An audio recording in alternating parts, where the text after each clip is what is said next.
I struck the board and cried no more. I will abroad. What? Shall I ever sigh and pine? My lines and life are free, free as the road, loose as the wind, as large as store. Shall I be still in suit? Have I no harvest but a thorn to let me blood and not restore what I have lost with cordial fruit? Sure, there was wine before my sighs did dry it. There was corn before my tears did drown it. Is the year only lost to me? Have I no bays to crown it, no flowers, no garlands gay? All blasted, all wasted. Not so, my heart, but there is fruit, and thou hast hands. Recover all thy sigh-blown age on doubled pleasures. Leave thy cold dispute of what is fit and not. Forsake thy cage, thy ropes of sands, which petty thoughts have made and made to thee. Good cable, to enforce and draw and be thy law. While thou didst wink and wouldst not see. Away, take heed, I will abroad. Call in thy death's head there, tie up thy fears. He that forbears to suit and serve his need deserves his load. But as I raved and grew more fierce and wild at every word, methought I heard one calling, "Child," and I replied, "My Lord."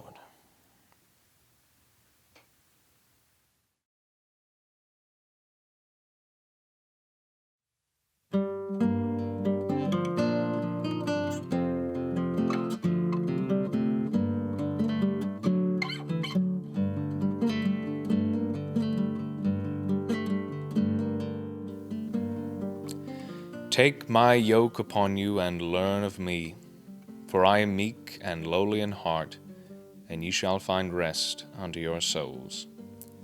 Matthew 11:29. Although these words may comfort a man burdened with sin, the yoke of Christ does at times inconvenience one's liberty and scratches one's neck. George Hebert would sympathize with such a statement. Born on April 3, 1593, Hebert remains one of the most celebrated metaphysical poets in English literary history. As a young man, he entered Trinity College at Cambridge and graduated with a bachelor's and master's of arts. For a while, Hebert served as a reader of rhetoric, and then raised to public orator, a university representative. He would also sit in Parliament for a short time, from 1624 to 25. In 1630, however, Hebert entered the priesthood in the Church of England, which he considered his primary vocation. At his country parish near Salisbury, he wrote sermons and poems and became the beloved figure of his congregation. Unfortunately, Hebert would not live long. He died a few years later of consumption, or tuberculosis, on March 1st, 1663.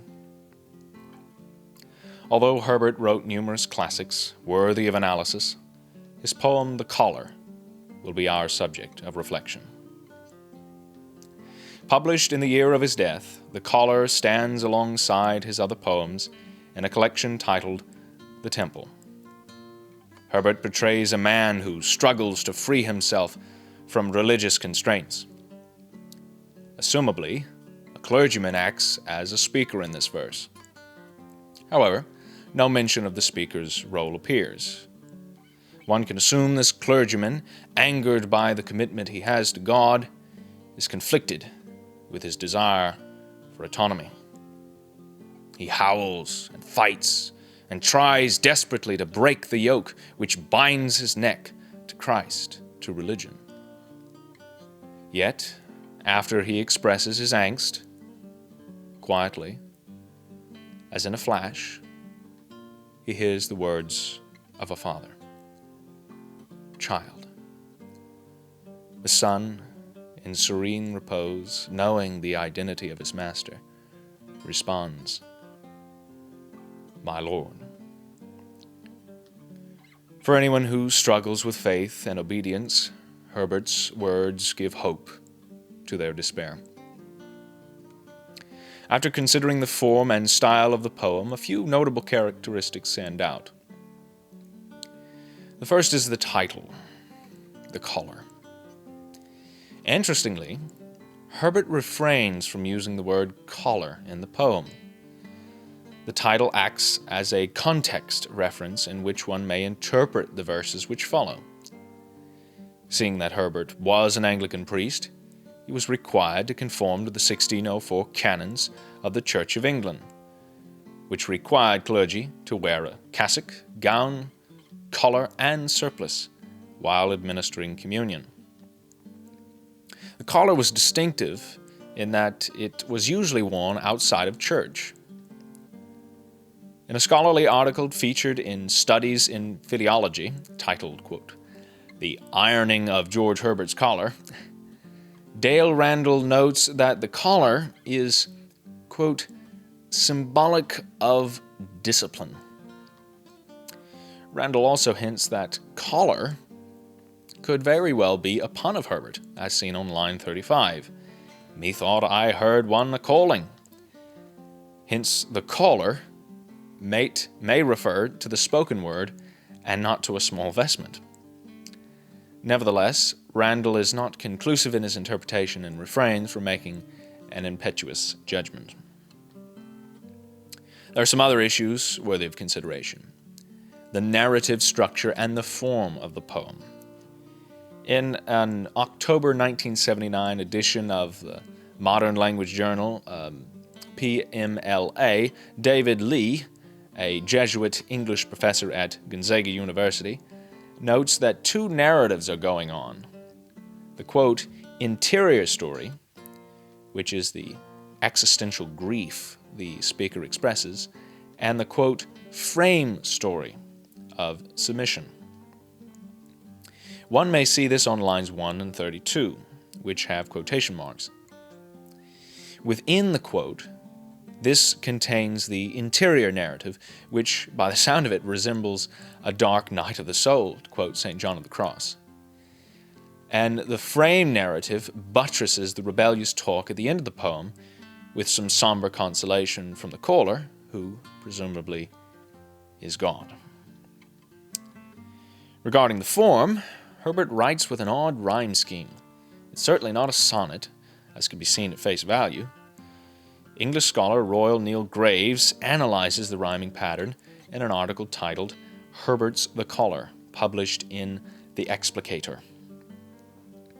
Graves argues that the, quote, poem's elaborate, random-seeming rhyme scheme, itself collar-like because it edges the poem, encodes witty messages that force us to rethink the poem's meaning, especially its serious tone, unquote.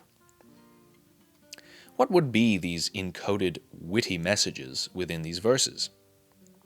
Here, allusion, or the calling up of something or some idea without explicitly naming it, comes into play, a favorite device of the Baroque. In the same PLMA article, Father David Lee notes 3 verses, quote, shed light on the poem. Matthew 11:29 and 30, which I quoted at the beginning of this talk, Luke 15, verse 13 to 21, which is the story of the prodigal son, and lastly comes from the Gospel of St. John, chapter 20, verse 16, which occurs after the risen Christ addressed Mary, and she, quote, turned herself and saith unto him, Rabboni, which is to say, Master. Considering these biblical stories help grasp what Herbert may have alluded to throughout his poem. In summary, George Herbert's poem The Collar will remain a favorite of mine for years to come.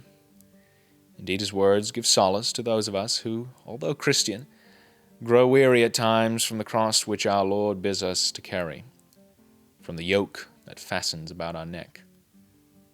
Lastly, it is worthy of mentioning that Herbert wrote extensively on the devotional life as well. For more of Herbert's spirituality, his work A Priest to the Temple or the Country Parson is an excellent prose work that examines aspects of the virtuous life.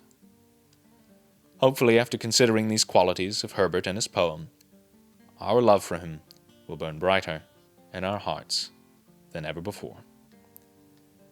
I'm James Linden Hogg. Thank you for watching.